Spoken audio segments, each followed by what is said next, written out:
Bem-vindos todos vocês ao Globo News Painel. Quais são os grandes riscos de 2016? O que é que vocês acham, você que está nos acompanhando, que vai dar mal, quase que eu falei aquela palavra, que vai dar mal? O que você acha que é o grande risco de 2016? Em economia, em política internacional, não vale só futebol, tá? Que a gente aqui, infelizmente, não trata desses assuntos assim tão cativantes. 3 são os nossos convidados para tentar estabelecer quais são os grandes riscos de 2016 aqui no estúdio da Globo News de São Paulo. Eu começo a apresentação dos nossos participantes por Simão Davi Silber, professor da FEA, Faculdade de Economia e Administração da USP, é um especialista em economia internacional. Está conosco também Hussein Kalut, ele é cientista político, pesquisador da Universidade de Harvard, nos Estados Unidos. E o nosso terceiro convidado, nosso terceiro participante é Eduardo Viola. Ele é professor titular de Relações Internacionais na Universidade de Brasília. Eu aproveito esse momento da apresentação do programa para mandar aquela saudação especial a você, o ouvinte da Rádio CBN, você que nos acompanha todos os sábados à noite. Davi Simão, qual é o risco da sua preferência para 2016? Onde você acha que vai dar mal? Olha, nós temos uma semana de 2016. Em uma semana, quem distribuiu o risco pelo mundo, do ponto de vista econômico e financeiro, foi a China. Disparadamente, a grande preocupação do mundo todo é qual o grau de desaceleração do crescimento da economia chinesa. Recapitulando, na primeira semana de 2016, 2 vezes as negociações na Bolsa de Xangai e Shenzhen foram interrompidas porque bateram no limite de queda. No final de semana... E o que é pior, aquele mecanismo que eles criaram para deixar as pessoas tranquilas, que é um circuito que é acionado quando perde um tanto, em vez de deixar as pessoas tranquilas, pôs as pessoas ainda mais desconfiadas. Sem dúvida. E aconteceu o seguinte na quinta-feira passada. A Bolsa funcionou por 29 minutos. Tá? E teve que ser suspenso. Na sexta-feira, o governo chinês está tendo muita dificuldade. Na China aconteceu o seguinte, eles passaram uma parte da agricultura para o setor privado. Fácil, é bico, tá certo? É produção agrícola. Indústria também. Agora eles estão querendo liberalizar o mercado financeiro. O mercado financeiro é arisco. Tem uma frase, se eu não me engano, do Financial Times, dizendo o seguinte, puxa, o Partido Comunista Chinês subiu agora no tigre.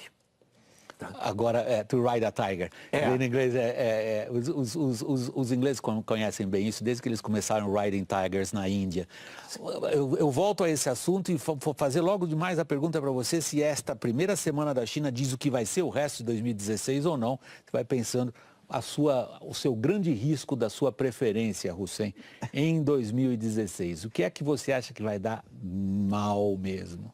Bom, eu vejo, vamos dizer assim, sendo um pouco catastrófico, falando de riscos, 3 riscos grandes, vamos dizer assim, no contexto regional, a Venezuela para a política externa brasileira, no contexto mundial, o Donald Trump e levar as eleições presidenciais e, classicamente, o Oriente Médio. Concentrando no Oriente Médio, o ano não poderia começar tão mal.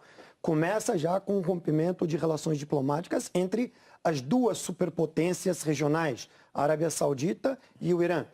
E esse embate acaba refletindo negativamente em diversos outros países, no Iêmen, no Bahrein,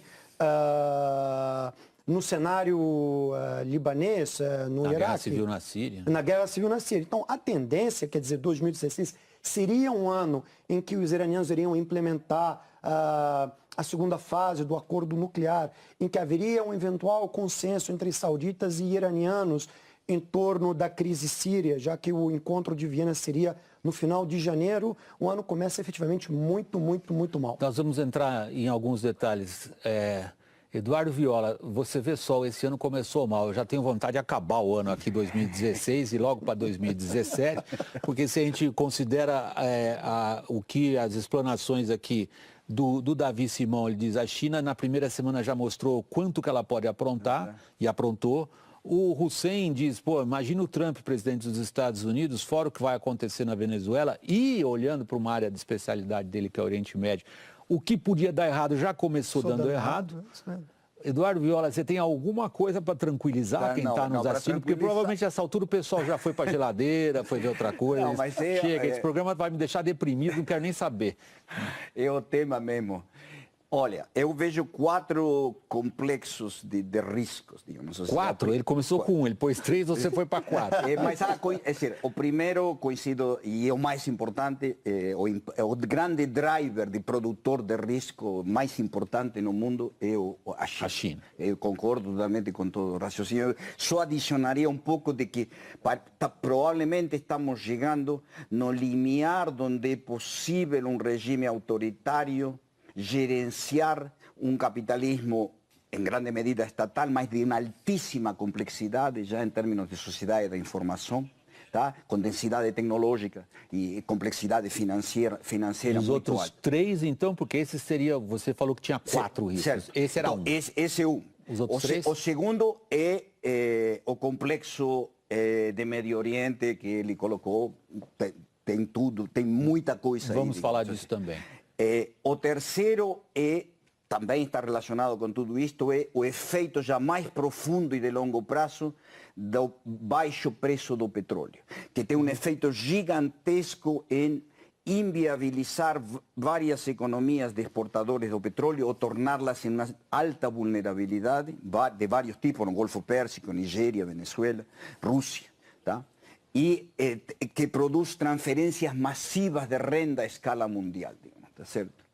E com outro impacto negativo, que é contrário do tipo de acordo limitado que se conseguiu para mitigar a mudança climática em Paris, porque essa queda do preço do petróleo gera um aumento da intensidade de carbono da economia mundial. É tão barato queimar combustível fóssil, para quem vai gastar dinheiro com é um desincentivo, exatamente. E o teu quarto cenário de risco? E o quarto é a Europa. A possibilidade, por causa do risco de atentados terroristas, por causa do crescimento dos partidos populistas de direita e de esquerda, o risco de fragmentação crescente, o qual o principal problema no imediato é a saída do Reino Unido da União Europeia.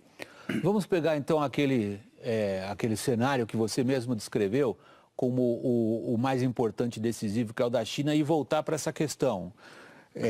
Simão, o que está acontecendo com a China, afinal? Ninguém tem dúvidas de que aquelas taxas de crescimento registradas ao longo de uma década eram insustentáveis. Todo mundo esperava uma desaceleração. Quando a gente lê as opiniões sobre a China como fator determinante dos acontecimentos econômicos globais em 2016, a gente percebe uma disparidade de opiniões tão grande Sim. que a gente acaba chegando à seguinte ideia: ninguém sabe o que vai acontecer. Não, é óbvio que com uma semana de eventos, você não pode tirar grandes conclusões. Mas não foi nenhuma surpresa o que aconteceu. Nós tivemos o que aconteceu em Xangai em agosto do ano passado. Teve. Mas tem uma coisa que eu quero chamar a atenção, é um aspecto histórico, mas que tem uma atualidade muito grande. Tá? Nós tivemos, a bem da verdade, no mundo moderno, 3 potências hegemônicas. Tá certo? A primeira foi a Inglaterra. A Inglaterra era uma ilha, tá certo? Portanto, ela irradiou muito crescimento pelo mundo, porque ela não era autossuficiente. O segundo foi os Estados Unidos. Os Estados Unidos é absolutamente autossuficiente. Se acabar o mundo, não acontece. Os Estados Unidos tem uma cosquinha e vai embora. Se você quiser pegar os geopolíticos do século XIX, os Estados Unidos é uma ilha. É uma ilha, é isso mesmo. Agora é a China. A China é uma Inglaterra em É o grandes império do proporções. centro. Sim, é o império do meio. Tá? Muito ligado com o mundo. Então, por que a China é tão dramaticamente importante? Primeiro porque o PIB da China já está chegando a 20% do PIB mundial. Se cair 2%, tá, o PIB da China, o mundo encolhe 0,8%. Você quer dizer 2 pontos percentuais, o mundo escolhe 0,8, certo? 0,8%, tá certo? Bom, todo mundo exporta para a China, tá certo? E a China exporta para todo mundo. Então, a China, ela está plugada no mundo. A China é uma economia extremamente globalizada. Tá? Então, o que vai acontecer é o seguinte: uma desaceleração da China pega todo mundo. Deu resfriado na China, pega Estados Unidos. Mas todo mundo estava pneumonia. esperando essa desaceleração, então por que tanto medo agora? Não é bem medo. As coisas na China, elas são muito opacas. A qualidade da informação estatística. Então, Tem gente que duvida, inclusive, dos números do PIB. exatamente. Então começou a aparecer o índice Li Qiang, né, que você pega o transporte ferroviário, pega o consumo de energia elétrica e não olha o PIB. Você começa a olhar esses números, dá um crescimento de 3. Daí você fala, caramba, então está todo mundo falando de 6 e crescer 3?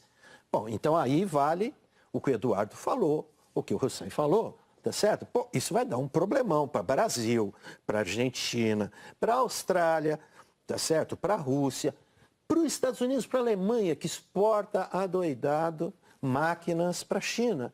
Então, hoje, resumidamente, William, é o seguinte, a grande locomotiva do mundo, a única que sobrou para valer, é a China.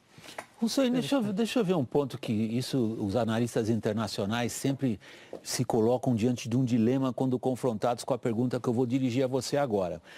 Diante do que a China representa, de positivo e de negativo, para o que vai vir aí nos meses que estão adiante de nós, e diante da gravidade da crise no Oriente Médio, que é a região do mundo onde, quando a gente acha que as coisas não vão se complicar, elas se complicam ainda mais. Onde você vê, do ponto de vista, coloque-se no lugar quem está nos acompanhando, onde é que está o perigo maior? Nisso que o Simão descreveu, como o império do meio, conectado de tal maneira que qualquer sacudida, qualquer coisa que aquele colosso tropeça, todo mundo de alguma maneira sofre, ou porque nós estamos acostumados na nossa memória há quase 4 décadas de que guerras no Oriente Médio acabam afetando o nosso dia a dia de maneira imediata. Você, como analista internacional, o que é que te tira mais o sono à noite? Não tanto a China quanto uma possível guerra que acho que não está madura para acontecer, espero que não aconteça, entre Irã e Arábia Saudita. São duas potências importantes, detentoras de recursos energéticos que abastecem o mundo ocidental, inclusive o Irã é o maior fornecedor para a China. Eu acho que economicamente teria enorme impacto. E do ponto de vista da segurança coletiva internacional, também os efeitos serão nefastos para o Oriente Médio e para o mundo ocidental. Não é um conflito que vai se conter apenas nas fronteiras do Oriente Médio. Faça esse exercício. Eu sei que às vezes isso daí é um bocado chato, é até constrangedor da minha parte fazer essa pergunta a especialistas que raciocinam de maneira sofisticada como vocês. Mas muitos analistas de riscos, às vezes, hoje em dia é moda, né? Eles colocam, por exemplo, a Eurásia, a chance de impeachment contra a presidente Dilma Rousseff, eles estimam 40 contra 60, ou seja, as chances são menores que ela sobrevive. Quais são as chances de guerra no Oriente Médio entre essas duas potências regionais? Se você não quiser responder em números, fique à vontade. Não, eu acho que no momento é mínima porque não interessa aos dois lados. Não interessa muito mais ao Irã, que precisa cumprir com o acordo nuclear. Uma guerra, ela afetaria muito negativamente os iranianos mais do que os sauditas. Por sua vez, a economia saudita está derretendo. A gente tem um déficit de 380 bilhões de dólares. A gente tem um problema muito sério. E para uma guerra, ele destruiria a economia saudita e destruiria junto a família real. Então, há um limite. Fazer uma guerra agora com os iranianos também não sei se seria auspicioso, né, da perspectiva estratégica. Provavelmente o governo Obama tende a se posicionar no meio e tende a ser muito mais crítico aos sauditas. Isso ficou muito patente depois da execução do clérigo xiita na Arábia Saudita. Portanto, uma guerra no Oriente Médio entre essas duas potências, você tem que é necessário olhar o time. Talvez seria favorável num governo republicano, num governo, por exemplo, do Jeb Bush. Não mas isso seria para 2017. E aí que a gente vai fazer o painel em dezembro de 2016. E é para discutir isso. Mas o que eu acho? Eu acho que os sauditas não estão conseguindo controlar a expansão do poder iraniano dentro do Oriente Médio e fora do Oriente Médio. A aproximação iraniana com o Ocidente, ela tem deixado os sauditas muito inquietos. Além disso, se a gente olhar logo após o acordo nuclear, cerca de 100 delegações empresariais visitaram o Irã de olho no dinheiro que está bloqueado, quando ele será liberado, né? Então, estamos falando de centenas de bilhões de dólares. Cerca de 100 bilhões. Então, nós estamos diante de uma conjuntura muito atípica no Oriente Médio, quer dizer, a emergência rápida de uma potência que ficou alijada ou pária no sistema internacional. Uma potência importante no Oriente Médio, detentora do petróleo mundial, quer dizer, a Arábia Saudita. Então, na minha forma de ver, a diplomacia saudita, para ela não perder mais influência, ela precisou tensionar as relações com os iranianos para, de alguma forma, tentar estancar o avanço do Irã no Oriente Médio. Chamar a atenção pelo grito. Exatamente. E também... Deixa eu ver, porque o Simão e você fizeram algo que é bastante difícil em análise de risco internacional, que é estabelecer o relacionamento entre as diversas crises. Claro. Em que ponto que uma você olha só para ela, e a gente podia aqui fazer uns 3 Globo News Painel brincando, só sobre o Golfo Pérsico e a Guerra Civil. Aliás, em geral, quando a gente faz isso, não dá tempo de tratar tudo. Sobre China, eu acho que a gente poderia fazer também brincando umas 3 edições. O que vocês tentaram foi estabelecer uma relação entre as duas crises, em que medida que uma condiciona ou não, em que medida que a gente pode olhar só para uma delas, pegar lá o nosso microscópio lá e numa delas, e agora chega a sua vez, Eduardo. Você colocou a questão, por exemplo, do preço do petróleo como essencial para entender qual é o peso relativo de cada país nas crises que a gente está tentando desenhar aqui para quem nos acompanha em 2016. O Banco Mundial, logo na primeira semana do ano, fez uma série de previsões. O que ele, Banco Mundial, acha que vai ser o mundo em 2016. E nessas previsões ele colocou o papel dos países emergentes de muito menos destaque do que ele mesmo, o Banco Mundial, colocava 10 anos atrás. Assinalando um fato, o Banco Mundial 10 anos atrás não acertou quase nenhuma previsão em relação ao que seria o papel dos emergentes. É de se assumir que eles estejam errados de novo, quando dizem que as economias emergentes, por esses fatores que vocês acabaram de mencionar, serão muito menos importantes daqui para frente? Não. Houve um sobredimensionamento geral do ascenso das economias emergentes, que foi muito comprado, inclusive, pela mídia brasileira, anos passados. Você está falando dos BRICS, né? Por exemplo, dos BRICS. Eu diria que, digamos, China e Índia são cada vez mais drivers do sistema internacional. Entanto, países como o Brasil certamente perdeu muita importância, e vários outros chamados os emergentes, digamos. Então, essa divisão, inclusive, é obsoleta, digamos, porque é muito mais complexa, porque China está no centro do sistema, não se pode colocar no mesmo lugar a Brasil. Desenvolvidos e emergentes. Claro, é essa que você acha que atrapalha em vez de ajudar? Atrapalha, exatamente. Então, eu diria, China, Índia, o que acontece na China, na Índia, nos Estados Unidos, na Europa e no Japão, do ponto de vista da economia mundial, é muito importante. Claro que com importância diferenciada. Digamos que aí a maior incerteza, o que está menos claro que vai acontecer é o caso da China, que onde pode continuar a situação atual ou pode haver um deterioro maior. Eu discordaria de você, eu não vejo a menor chance de Trump ganhar as eleições americanas. Nesse sentido, eu não vejo incerteza nos Estados Unidos. Eu diria, a eleição americana deste ano é a mais... Aproveitando o parênteses e depois a gente fecha, se vocês quiserem, a gente volta a esse assunto também, que é um assunto importante. Ganha democrata ou republicano? Não, ganha os democratas, os republicanos não têm candidato competitivo. Ok, fecha parênteses, continua seu raciocínio. Por isso que, então, eu vejo... É uma previsão, depois.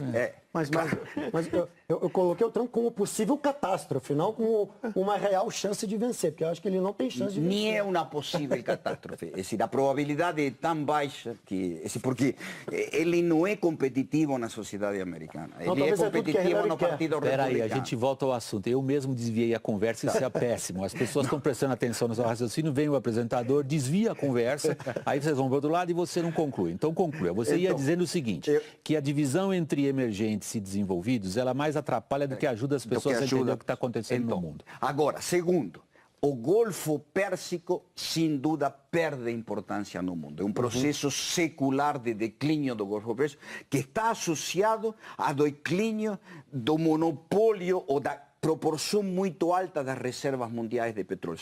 Tem dois fatores. O petróleo convencional perde importância por causa dos novos petróleos, digamos, que nas tecnologias de fracking e horizontal drilling. Gás do xisto. Todo que o shale gas e shale oil, que é um negócio americano, mas com potencial expansão para outros lugares, e pelo grande avanço das energias renováveis, que já se tornaram competitivas, mesmo com 10 anos atrás, o atual preço de petróleo teria quase matado a expansão das renováveis. Semana passada, só para ilustrar, né? Para quem eventualmente não acompanhou o noticiário, está na praia ainda, o Brent foi para 11 anos de recorde de preço baixo, $34 o barril. Não se via isso há 11 anos. Claro. Então, quer dizer, hoje as renováveis já estão embedded na economia mundial, sua expansão. Só que, claro, o preço de petróleo a $30 faz que sua expansão vai ser mais lenta do que seria se fosse a $100 o barril. Digamos, tá certo? Mas de todas maneiras, então, essa é um fundamento da declínio da importância estratégica do Golfo Pérsico, de Rússia, tá certo? Países como Venezuela, Nigéria, o estado de Rio de Janeiro, digamos. Bom, esse é julgar pela situação da saúde. Então, eu diria, este é o grande processo. Agora, toda a relação tipo agregada, emergentes desenvolvidos, é um obstáculo epistemológico, político e cultural. A gente volta logo depois do intervalo, que eu estou chegando ao final do primeiro bloco. Eu tenho a impressão que vocês deram, para quem nos acompanha, um bom panorama das, digamos, das principais teias internacionais de acontecimentos. No segundo bloco, a gente volta com algumas questões mais específicas, e principalmente o Brasil, que foi citado por uma das consultorias de análise de risco na semana passada como um dos 10 maiores riscos de 2016. O nosso intervalo dura um pouquinho só. Até já. Bem-vindos de volta ao Globo News Painel. Nós estamos dando uma espiada nessa edição do programa sobre o que é considerado, os que são considerados os principais problemas, as previsões em torno do que seriam os grandes riscos de 2016. Eu acabei citando no final do primeiro bloco uma apreciação divulgada por uma agência, não é de classificação de risco, né? Que as pessoas às vezes confundem uma coisa com a outra. É uma consultoria especializada em dizer aos clientes dela o que ela acha que vai acontecer de A a Z. E ela é uma consultoria internacional com reputação, já tivemos aqui vários dos integrantes dela também participando do painel, é a Eurásia, né? Não estou fazendo propaganda para ninguém, pelo amor de Deus, porque eles disseram, e eles têm uma reputação grande nesse mercado de análise de risco, Simão, na semana que passou, que colocavam o Brasil entre um dos grandes riscos de 2016. Era número 7 ou 8, se não me engano, número 8. Número 8. O que você acha dessa previsão? Eu acho que ela não é alarmista, tá? E eu diria o seguinte, por que o Brasil está na berlinda como um risco relativamente elevado no mundo? Porque vocês no primeiro bloco não citaram o Brasil em momento algum. Não. Quando vocês falaram de risco, vocês falaram da China, vocês falaram do preço do petróleo, vocês falaram da eleição americana, vocês falaram da guerra civil da Síria, vocês falaram da relação entre as duas grandes potências regionais no Golfo Pérsico, Venezuela apareceu várias vezes, Argentina, Rússia, a palavra Brasil surgiu no programa agora pela primeira vez. Sim. O grande problema é a trajetória muito rápida de crescimento da dívida do governo. Tá? Então, por essa empresa que avalia riscos econômicos e políticos, tá? O principal problema que surge é, de um lado, uma trajetória em que, se não for feita uma correção, o Brasil está indo em direção à moratória, inequivocamente. Em 3 anos, a dívida do governo brasileiro ultrapassa 80% do PIB, que é um número muito elevado. Tá? Agora, só para fazer o papel do advogado... não é muito a minha área, é uma certa paralisia política. Porque com o problema do impeachment, se sai ou não sai, tá? Você mesmo comentou que a probabilidade maior é não sair, mas de qualquer forma... De acordo com a mesma análise de risco. Tá certo? Então, uma parte fiscal absolutamente desordenada, uma economia em recessão, e daí dá para casar com a parte internacional. Claramente, nós estamos no mundo. Tá? A China, para a gente, é fundamental. 20% que a gente exportou no ano passado foi para a China. E entre 2014 e 2015, nós tivemos uma redução de 5 bilhões de dólares de exportação só para a China. Então, a nossa exportação está encolhendo. Então, óbvio, a gente está dentro desse cenário. E eu quero juntar o Brasil da seguinte forma. A crise de 2008 ela pode ser classificada em 3 etapas. Na primeira etapa, ela pega, fundamentalmente, o olho do furacão está nos Estados Unidos. Em 2010, ela desembarca na Europa, com a crise do euro. Em 2014, ela chega nos mercados emergentes, com a desaceleração do crescimento. Então, tudo isso está na base do quê? De uma ligação muito forte, aí eu discordo do Edu, entre China e os outros mercados emergentes que exportam commodities para a China. Então, a hora que a China reduz o seu crescimento em 3%, na média dos emergentes cai a taxa 1%. Então, a gente também está no meio desse rolo de que os mercados emergentes, eles desaceleraram, a China desacelerou e a gente depende da China. Deixa eu dar um último número. No auge do preço do minério de ferro, a tonelada do minério de ferro custava $200. Okay? Nós faturamos, em 2011, 42 bilhões de dólares. Acabou de fechar o número de 2015, 14 bilhões. Caiu de 40 para 14. 40 para 14. Então a gente está sofrendo muito. O câmbio disparou, tudo isso aí está dentro de um cenário onde a demanda por commodities alimentícias, metálicas, petróleo, se reduziu sensivelmente no mundo. Hussein, você está lá em Harvard. Você está aqui no Brasil de passagem, visitando a sua família. A gente aproveita a sua passagem aqui e convida você para vir ao painel. Visto de Harvard, qual é o risco Brasil? É muito interessante. Eu diria que até 2010 o Brasil era visto como uma possível potência emergente que estaria no mesmo patamar ali que a Índia, compondo, se aproximando a China, não uma potência geopolítica, mas uma potência, vamos dizer assim, geoeconômica em ascensão. E, de repente, o Brasil passa a ser visto como uma mera potência regional. Quer dizer, o Brasil, dentro da perspectiva de Harvard, perde tração, Ele sofre um downgrade, um rebaixamento, vamos dizer assim, e o Brasil é tratado no escopo meramente latino-americano, sul-americano. Em um outro tema mais pontual, o Brasil, enfim, no tema da Conferência de Paris, então, nesse tema realmente Conferência o Brasil, do clima. Então o Brasil desponta como um ator relevante. Evidentemente que o distanciamento entre o Brasil e os Estados Unidos no governo Dilma, isso evidentemente também desaqueceu a importância do Brasil na universidade. Então, como é que eles olham o Brasil? Não basta ativismo diplomático. O ativismo diplomático não é política externa necessariamente. Então, o que eles percebem é que o Brasil perdeu tração nos principais temas de política externa. Oriente Médio. O Brasil estava mediando, junto com a Turquia, o acordo nuclear. Havia uma relação mais... Com o Irã em 2011. 2011. Havia uma relação mais incisiva. Aí o Brasil começa a se retirar. Você se retira, você perde espaço. Recuperar muito mais difícil. Isso é um mero exemplo. Então, o que se percebe é que o Brasil se distancia dos principais polos de poder internacional. E na medida em que você se distancia um pouco do polo de poder internacional, você perde essa atração. E hoje o Brasil, dentro de Harvard, é visto como uma potência média, uma potência regional.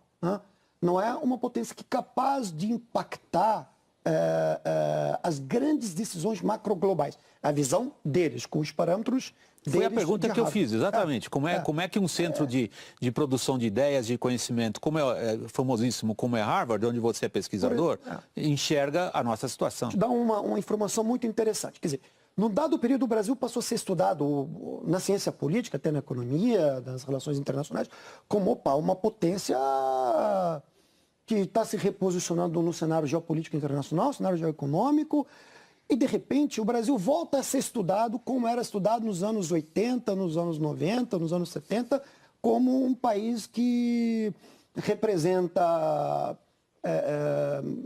problemas de natureza política no campo da corrupção, volta a ser estudado como uma economia em inflexão, em retrocesso. Então o Brasil deixa de ser estudado da perspectiva de uma potência e volta a ser estudado em temas clássicos que era estudado no passado, né? Eduardo, você acha que o Brasil merece essa qualificação? Vou pegar uma palavra que até o Hussein tinha falado inicialmente em inglês e depois ele mesmo traduziu, o downgrade, esse rebaixamento.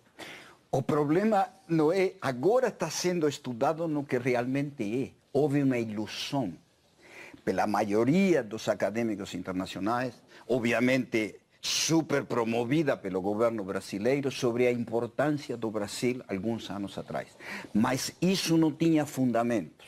Não tinha fundamentos em um avanço sistêmico da produtividade e competitividade da economia brasileira. Estava muito puxado pelo superboom das commodities e uma expansão, digamos, de consumo de massa, pela expansão do crédito que tinha sido muito represado. Então, eu diria o seguinte, agora nós estamos na real.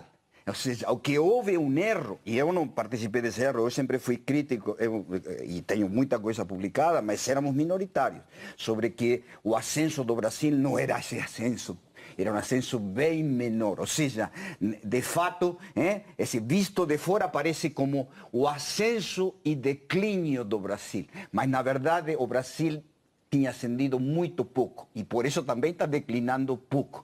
O Brasil é pouco relevante, e esse é um erro da análise da Eurásia, que coloca o problema do Brasil como de projeto, porque são riscos globais. Então, é lógico, a crise interna brasileira é muito significativa, mas o erro da Eurásia, porque ainda é prisioneira da análise que eles fizeram do ascenso do Brasil, na minha visão, digamos, tá certo? Então, eles falam que como se fosse de impacto global a crise brasileira. Sim, eles colocaram claramente. Eu não vejo, vejo que a crise brasileira... Mas veja que a revista Economist, na sua penúltima edição, dedicou, pelo menos para essa parte, né, que ela tem várias capas. A capa para este hemisfério, que inclui os Estados Unidos, sim. Dedicada à queda do Brasil. Não, mas a queda do Brasil é real. Eu não estou, neste momento, eu estou dizendo só que ela não tem impacto global que a Eurásia pretende. Porque, não que há queda do Brasil, mas o ascenso do Brasil não havia sido em termos de ser centro, um polo central da dinâmica. Isso é o que está errado de vários anos atrás. E é isso, então, por isso que a queda do Brasil, que é real, não tem esse impacto no sistema internacional. Se Brasil tivesse sido passado a ser parte de algum modo do centro do sistema internacional, como muitos analistas, mas não todos, avaliaram, aí sim que a queda do Brasil teria esse impacto, mas não tem porque não é dessa relevância. Eu diria que eu faria uma coisa assim. Hoje é necessário ver o complexo Brasil, Venezuela, Argentina, que é uma dinâmica regional, mas adquire muito mais importância os três países juntos. Porque Venezuela sim tem uma possibilidade de uma situação muito catastrófica, com reverberação sobre toda a América do Sul. Não foi à toa que você citou os três, porque eles compõem com mais dois países o bloco do Mercosul. Vamos ver o que o economista considera nas previsões que eu vou pedir que você faça, porque afinal de contas é o tema do programa, os riscos. O que acontece com o Mercosul em 2016? Bom, olha, o Mercosul, ele perdeu a importância relativa ao longo do tempo. Hoje, o Mercosul, do ponto de vista econômico, ele é irrelevante. Tá? Tirando o setor automotivo ou algumas coisas em particular, ele tinha sobrado como uma visão política internacional. Tá certo? Uma visão bolivariana. Né? Então, a dimensão política ficou maior que a dimensão econômica. Tanto é que a gente se separou do mundo, não conseguiu fazer nenhum acordo internacional. Né? E eu diria o seguinte, se ficar esse governo, continuar, não vai acontecer nada, o Mercosul vai ficar irrelevante. Tá? Agora, a Argentina já dá sinais de insatisfação. querendo dar um novo ímpeto de negociação internacional. Ao longo dos últimos 20 anos, né, gradualmente nós fomos voltando atrás, dando um passo atrás. O mundo foi ficando cada vez mais interligado e nós fomos ficando cada vez mais fechados, isolados, com uma visão muito paroquial do mundo. E o Mercosul, ele quase que morre com isso mesmo. Então, ele, resumidamente, ele é irrelevante. E a Venezuela nesse contexto? Nesse contexto, com a desorganização que tem na Venezuela, né, no curto prazo também não adiciona nada, né? A um prazo maior, se tiver uma transição para uma economia menos intervencionista, como ocorreu até recentemente, até agora, né? Ao contrário, né? O novo ministro da Fazenda que o Maduro nomeou na primeira semana do ano é considerado uma das figuras menos adeptas ao que se chamaria reduzir o intervencionismo estatal. Isso para formular isso de maneira diplomática. Sim, sim. Então, numa mudança dessa política, que não vai acontecer no curto prazo, pode ter alguma importância adicional. Mas veja, o Brasil, ele só tem uma solução. Eu nem falo mais em Mercosul, porque está muito defasado. Aonde que tem mercado? Tem na América do Norte, na Europa e na Ásia. Esquece o resto. Hussein, a crise sul-americana, de novo, aproveitando o fato de que você tem uma outra perspectiva que a do Simão, do Eduardo Viola e a minha, que estamos aqui no Brasil olhando o mundo daqui para lá, você está olhando de lá para cá. É verdade. A crise, como o Eduardo caracterizou, ele procurou ver Brasil, Argentina e Venezuela num contexto não só de uma associação comercial, mas, como você disse, de um bloco político. Os americanos consideram isso já o que chamam uma quantidade negligenciável, ou seja, não interessa mais para eles o que acontece com esses países? Não, acho que os americanos, eles sabem pensar de uma forma, eles pensam de uma forma um pouco estratégica em relação ao Brasil. O Brasil ainda é uma aposta para eles no longo prazo, né?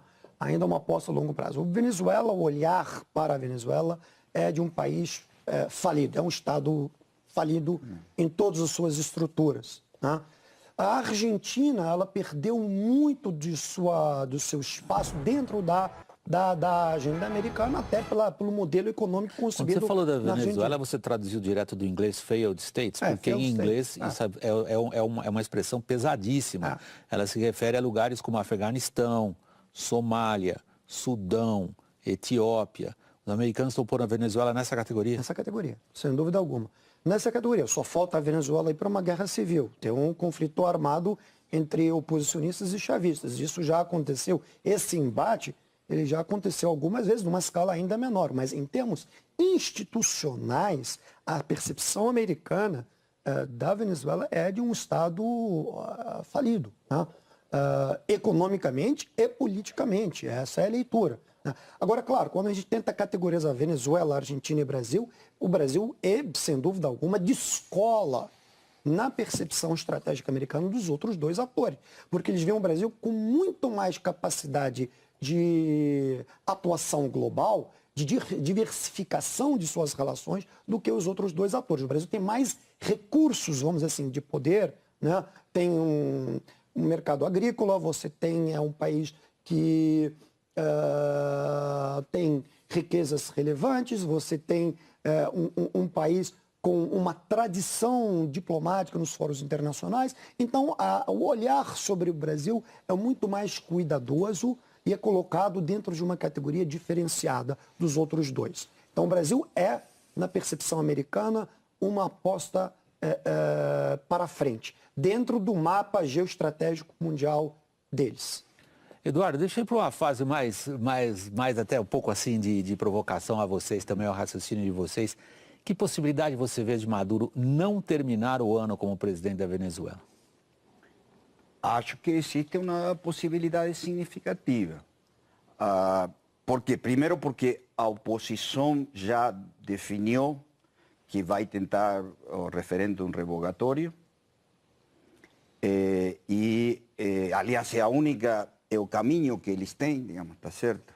Então, você tem uma situação ainda eu não acho que Venezuela seja um Estado falido. É uma situação, digamos, ou seja, muito crítica. E pode ir para um Estado falido e pior que um Estado falido, inclusive, dependendo da dinâmica deste ano. Porque economicamente a situação só vai piorar, digamos. Ou seja, foi destruída a base produtiva da Venezuela, o petróleo baratíssimo, mesmo a capacidade de produção da PDVSA foi deteriorada muitíssimo.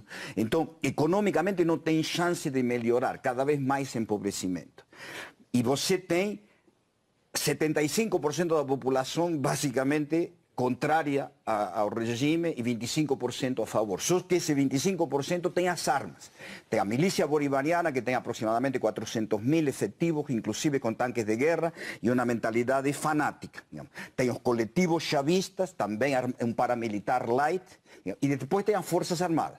As Forças Armadas, uma parte importante, está se tornando um pouco mais legalista, institucionalista, porque tentando reciclar-se. Porque está vendo o afundamento. Garantiu as eleições e garantiu a posse da Assembleia Nacional. E tá vendo pelo Twitter, isso foi interessante. Está vendo o afundamento. Então, o que acontece? Você tem a lógica da sociedade, uma lógica de mudar. De derrubar ao regime. E a maioria da sociedade está nessa direção neste momento. Mas as armas estão totalmente do outro lado. Tá certo? Então, o que acontece? É que a tendência do regime é partir para a ditadura com repressão sangrienta. Não guerra civil, porque do outro lado não estão armados. Então, um pouco a grande equação está nas Forças Armadas. Se as Forças Armadas permitem, não reprimem, mas permitem que a milícia bolivariana reprima a oposição, nós teremos a passagem de um regime híbrido para um regime autoritário, repressivo, sangrento, que é uma chance significativa. Se as Forças Armadas, uma parte importante diz não, nós somos a nós pertence a missão do monopólio do uso da força, e eles tentam bloquear a atuação da milícia bolivariana, aí podem ter sucesso nesse bloqueio ou não, e aí a guerra civil. Aí a guerra civil. A guerra civil, que de algum modo é um setor das Forças Armadas aliado com a oposição, a milícia bolivariana é aliada com o regime. Nós estamos chegando ao finalzinho do programa. Aí eu deixei para vocês uma brincadeira. Eu estou lendo um livro que está me deixando fascinado sobre a capacidade que os estudiosos têm de fazer previsões. Esse livro foi escrito por um professor lá dos Estados Unidos, da Universidade de Berkeley, chamado Tetlock. O livro chama-se Super Forecasting.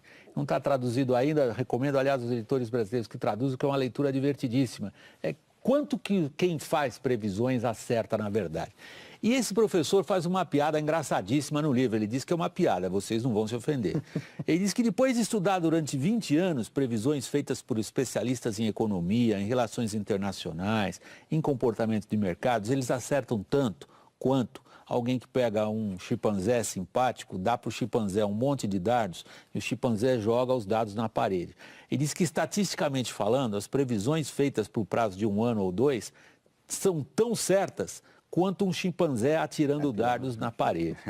E aí ele faz uma piada ótima, que é um desafio intelectual com grande humor, que é o mesmo desafio que eu estou trazendo do livro para vocês.